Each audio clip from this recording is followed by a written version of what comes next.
Bom, vou usar essa fala inicial para endereçar a situação que ensejou o tema em debate hoje, que foi a infecção do presidente da República pelo novo coronavírus. Lembrando que a Covid-19 é uma doença para a qual ainda não existe vacina disponível, nem tratamento cientificamente comprovado, e que o presidente ele pertence a grupo de risco, pelo fato de ser uma pessoa idosa e por ter sequelas físicas decorrentes do grave atentado contra a sua vida nas eleições de 2018.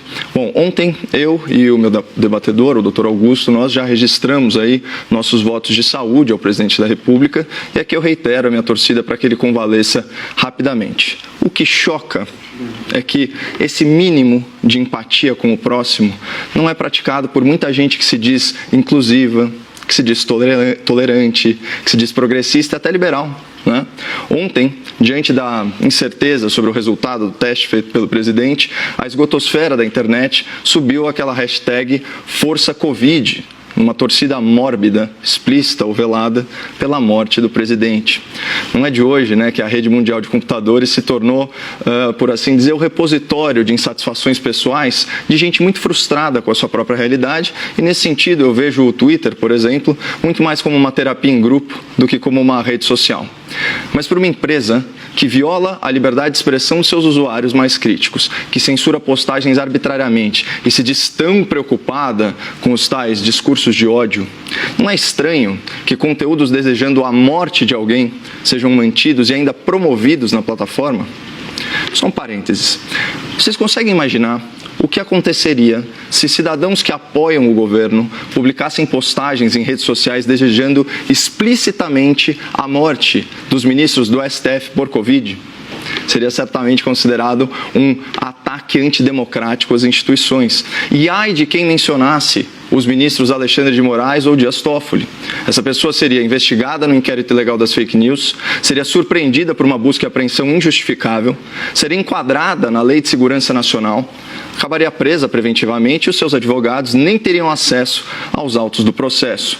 Mas incitar o ódio contra o presidente da República, desejando a sua morte por escrito, aí pode.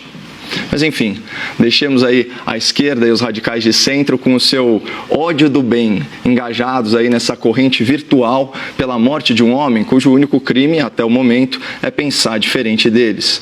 No fundo, sim, sua grande maioria, os participantes desse movimento Força Covid são inocentes úteis, tocados aí como gado pelo berrante da internet, que, diga-se de passagem, funciona em qualquer pastagem ideológica.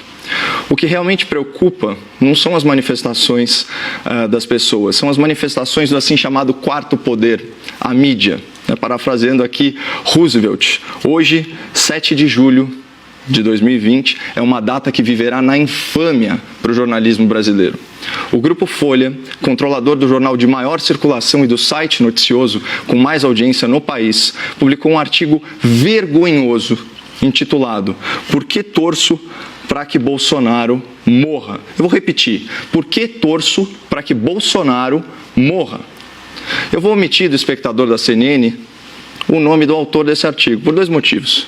Primeiro, quem escreve com tanto rancor, com tanta imprudência, com tanto radicalismo, na verdade, está desesperado para chamar a atenção. Eu não estou aqui para mimar gente carente. E segundo, na publicação original, online, o jornal Folha de São Paulo não declarou que a opinião do jornalista não reflete a sua própria.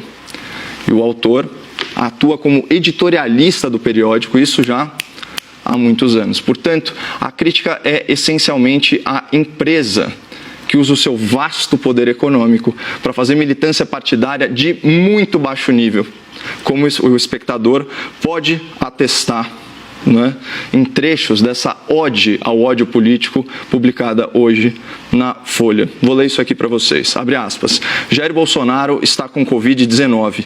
Torço para que o quadro se agrave e ele morra. Nada pessoal. É que no consequencialismo, ações são valoradas pelos resultados que produzem. O sacrifício ou a morte de um indivíduo pode ser válido se dele advier um bem maior.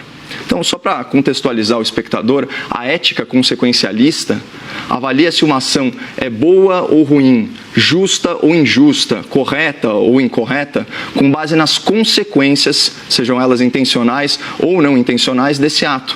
Ou seja, numa interpretação vulgar, mesmo um crime pode se tornar um ato virtuoso, dependendo dos resultados que ele produz. Então, assim, vejo o perigo dessa visão de mundo que vai relativizar a natureza do bem e do mal numa lógica quase maquiavélica, onde os fins justificam os meios. Então, saindo aí da teoria, indo para a prática, o que impede um transtornado mental radicalizado, como era o terrorista Adélio Bispo, né, ex-militante do PSOL, de ler um texto desse e se achar no direito moral de assassinar o presidente da República. E o artigo da Folha insiste nesse argumento e insiste ad nauseam. Olha o que ele diz: a morte do presidente torna-se filosoficamente defensável se estivermos seguros de que acarretará um número maior de vidas preservadas. Vou repetir: a morte do presidente torna-se filosoficamente defensável. Imagina se o povo brasileiro usasse essa lógica para fazer justiça com as próprias mãos contra políticos corruptos. Todo mundo sabe que corrupção num país em desenvolvimento nada mais é que tirar recurso dos mais pobres. E claro, num país em que falta remédio, em que a estrada é esburacada e que a pistola atira sozinha, corrupção mata. Então, pela lógica do jornal aí de maior circulação do país, também seria filosoficamente defensável assassinar políticos ladrões para preservar vidas da população vulnerável? Será que o jornalismo militante está disposto a perder o seu corrupto de estimação, aí em nome do consequencialismo? Né? Então, esse artigo incita o ódio político e presta um desserviço à democracia e ao debate público, calcado em ideias defensáveis, em ideias construtivas. A publicação da Folha é uma vergonha para a imprensa nacional e tinha que ser matéria nas faculdades de jornalismo, como exemplo de falta de imparcialidade, falta de prudência e acima de tudo, falta de ética.